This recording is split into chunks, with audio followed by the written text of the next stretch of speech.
What's up guys, I'm back with another Netflix original movie review. Last time out, I didn't have the best of time with The Wrong Missy, and now I'm getting another rom-com from the mighty gods of Netflix. And it's definitely a better movie than the last one, but is it a good movie? I'm Valentin Mania, the movie guy, and let's get into I Love You Stupid. If you enjoy, do press the like button, leave a comment if you like, and subscribe. Marcos is a 35-year-old guy who just got dumped on the day that he proposed to his longtime girlfriend and got fired from his job the next day.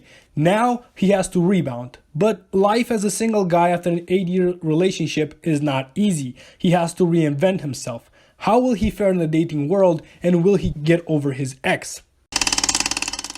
Like usual, we're going to start with some negatives and end on some positives. First of all, the name should be changed. I wasn't expecting anything amazing from this movie, but it basically gives out the ending from the first 20 minutes because of the title. We know who he is going to end up with. It's not a huge surprise because this movie is very predictable, but to start it from the title is bad.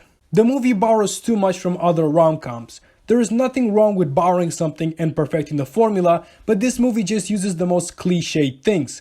Cliche number 1, Marcos has a friend that is a ladies' man. Cliche number 2, when he is trying to find a look, he has this video montage with him trying to figure out an outfit. These scenes are usually supposed to have something funny in them, not in this one, so I guess it's original in that regard.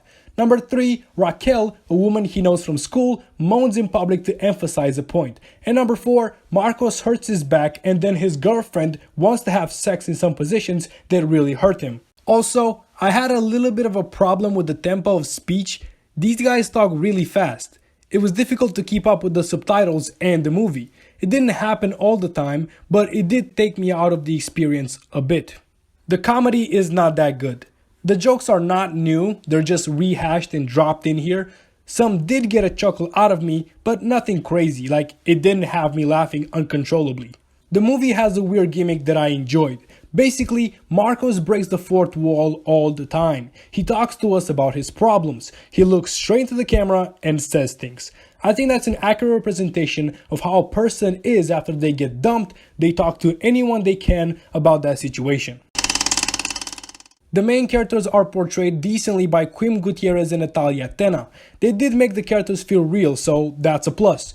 Ernesto Alterio plays the influencer YouTube guy that gives advice as to how to pick up women and how to get over breakups, and his scenes were the best. He was obnoxious, and again, he was the typical exotic guy that knows how to pick up women, another cliche.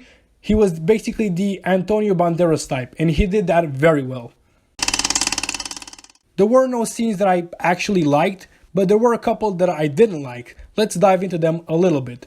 Number 1. There is a scene where Marcos picks up this girl, and in the scene he gives everybody tips of what little gestures mean. And that scene irritated me, because I've just seen a collage of him getting rejected by a lot of females.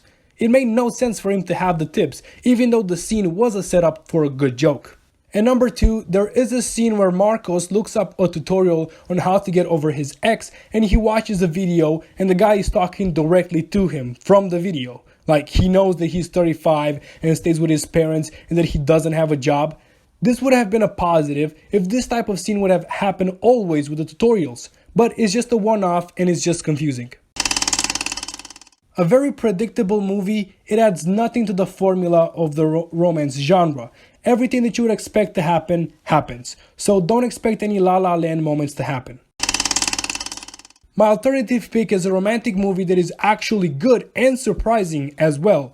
Before Sunrise, the first part of my favorite trilogy. Watch it with some tissues, please.